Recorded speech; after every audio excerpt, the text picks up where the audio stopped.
Eu prometo a mudança. Dê uma chance, eleitor. Juntos vamos fazer uma cidade melhor. Preciso do teu voto, eleitor. Bom, são muitas as promessas, não é mesmo? E são todas cumpridas?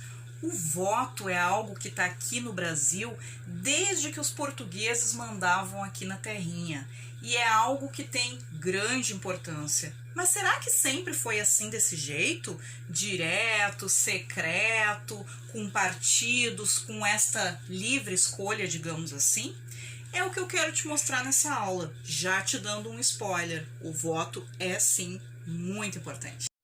I'm gonna pop some tags. Only got $20 in my pocket. I'm hunting, looking for a come up. Oi pessoal, então vamos começar a mais um vídeo. Hoje então, conforme eu falei para vocês, é a história do voto no Brasil, certo? E onde é que começou isso, que eu já comecei também falando para vocês na introdução, né? Começou lá em 1532, com Brasil colônia da metrópole Portugal, né? A gente teve já a nossa primeira eleição, que foi para a capitania de São Vicente, hoje São Paulo, para a Câmara Municipal, né? Aí o poder legislativo. Bom, o que acontece? Até 1821, ou seja, né, ainda pertencente a Portugal, até a independência, o voto era no âmbito municipal, somente nas cidades. E não tinha partidos políticos, tá? Isso aqui ainda não era inventado. Mas no Império e pós-independência, né, então, ou seja, pós 1822, existiram aí algumas mudanças, né?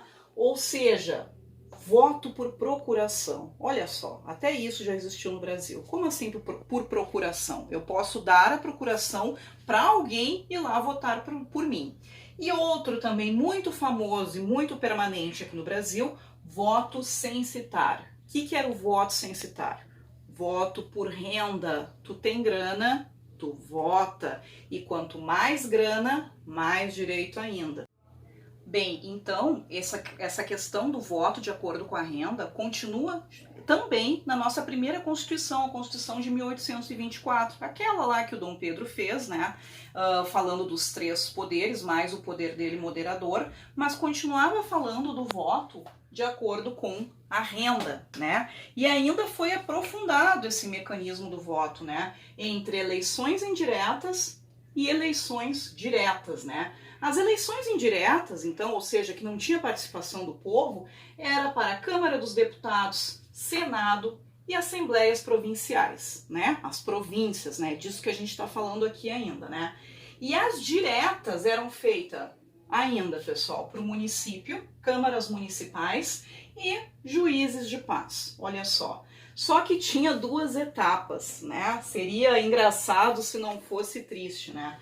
Ou seja, aqueles que votavam, os votantes, quem eram os votantes? Eram aquelas pessoas que votavam para ver quem seria eleitor. E aí sim, os eleitores, que eram aqueles que faziam essas eleições aqui. Mais um detalhe importante e relevante, para ser votante era quem ganhava até 100 mil reais. Ou seja, se tu ganhasse isso aqui, tu ia votar, não no candidato, tu ia votar para quem seria eleitor. E se tu ganhasse mais de 200 mil reais, aí sim tu teria direito a ser um eleitor, por exemplo, da Câmara Municipal. Então, né, toda essa questão do voto censitário, voto pela renda, né, foi até ser proclamada a nossa querida república, que na verdade nunca foi proclamada porque foi um golpe, mas isso é assunto para outro vídeo, não é disso que a gente vai falar agora, a gente está falando do voto.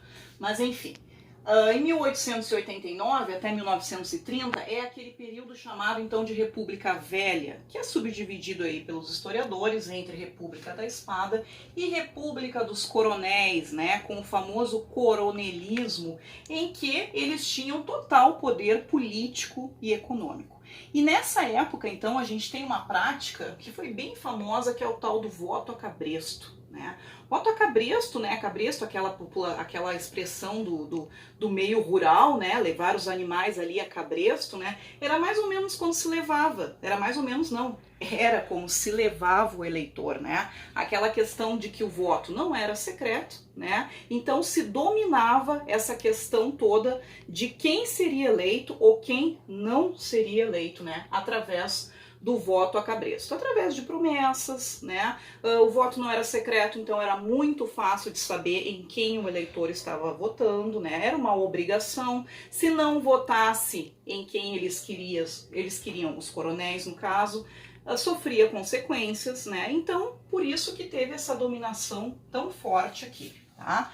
Até chegar aos anos 30, né, com a Revolução, né, com a tomada de poder, o golpe do Vargas, né? Por quê? Porque eles estavam até aí numa política chamada política do café com leite, né? E aí foi traída por Vargas, que tomou o poder, e junto com essa tomada de poder do Vargas, tá? Tiveram algumas inovações, digamos assim, na questão do voto, tá? Por exemplo, criação do nosso Tribunal Superior Eleitoral, os tribunais eleitorários, os regionais também, o voto feminino, olha só, tem voto no Brasil desde 1532 e em 1930 lembraram que mulher também tem voz. E, opa, finalmente temos aqui o voto secreto, vamos parar então com essa baderna, né? Agora é possível não saber, né? Era para manipulação do voto ter dado um tempo, né?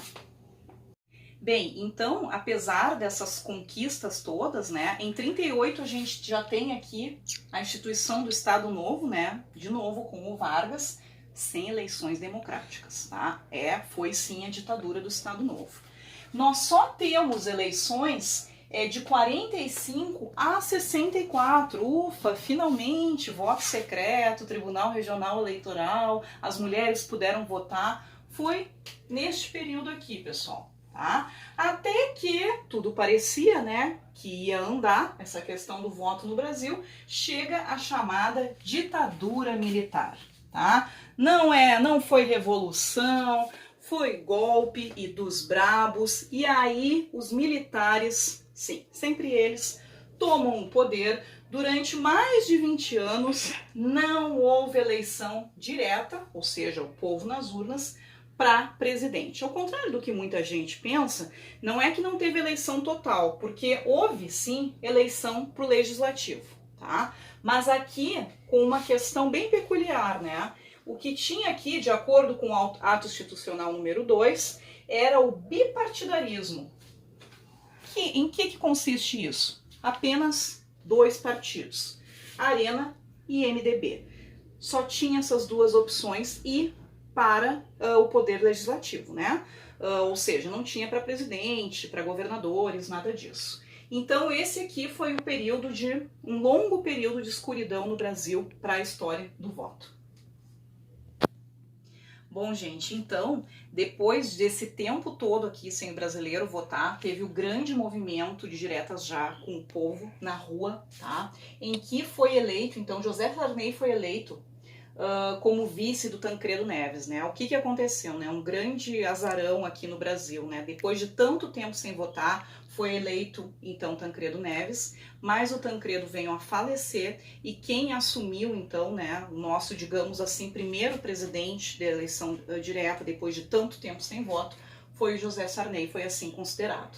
Até que em 1988 veio essa Carta Maior, né, a nossa Constituição, que foi chamada então de Constituição Cidadã. E o que diz lá do voto? Diz que o voto é universal.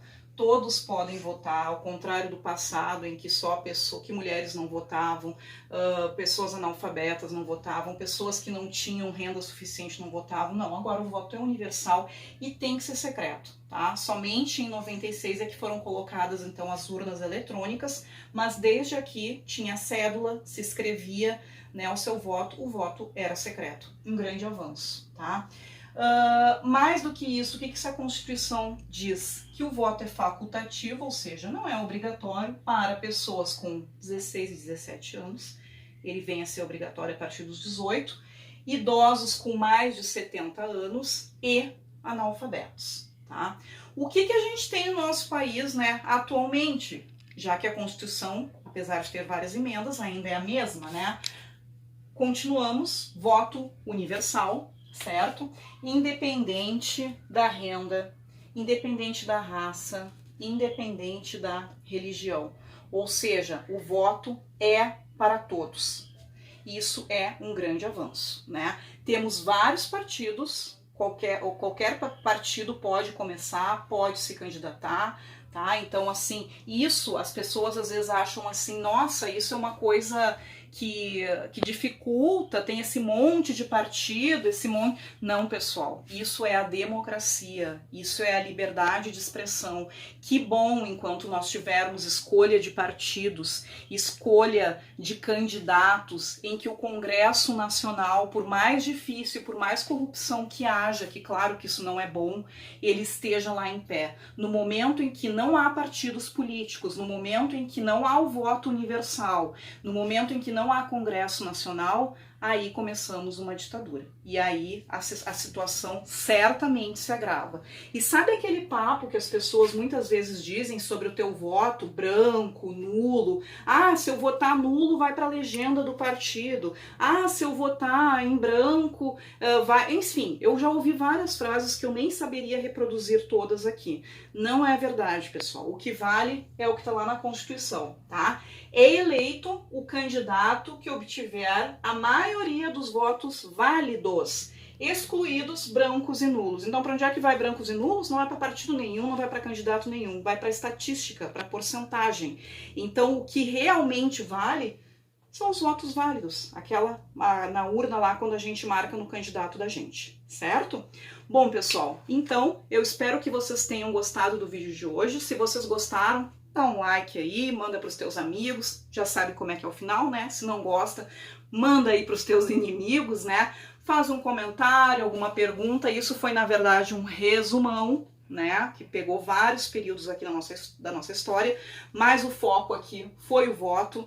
Teu voto é importante, sim, tá? Como é que eu faço para votar? Principalmente aí a galera, os meus alunos que estão começando a votar, ou vocês que de repente não votam ainda, mas tem a família que vota, vocês estão estudando, vocês têm o dever de conversar com as pessoas e de levar essa instrução para as pessoas. Isso também é muito legal.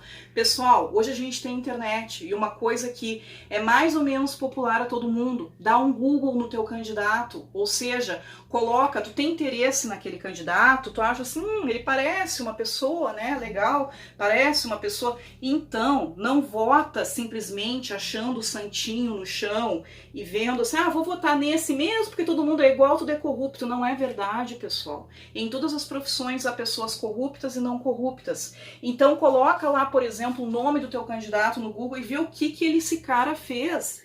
Ele tem algum projeto? Ele participou de alguma coisa? Ele já foi eleito? Não é somente as pretensões, promessas todos têm. Agora, o que já foi feito? Qual serão as verdadeiras intenções? E uma coisa eu digo para vocês, pode ser ruim com o voto, mas eu tentei pelo menos mostrar para vocês, e a história tá aí para dizer isso, é muito pior sem ele, certo? Então, pessoal, por hoje é isso. Muito obrigada e até o próximo vídeo.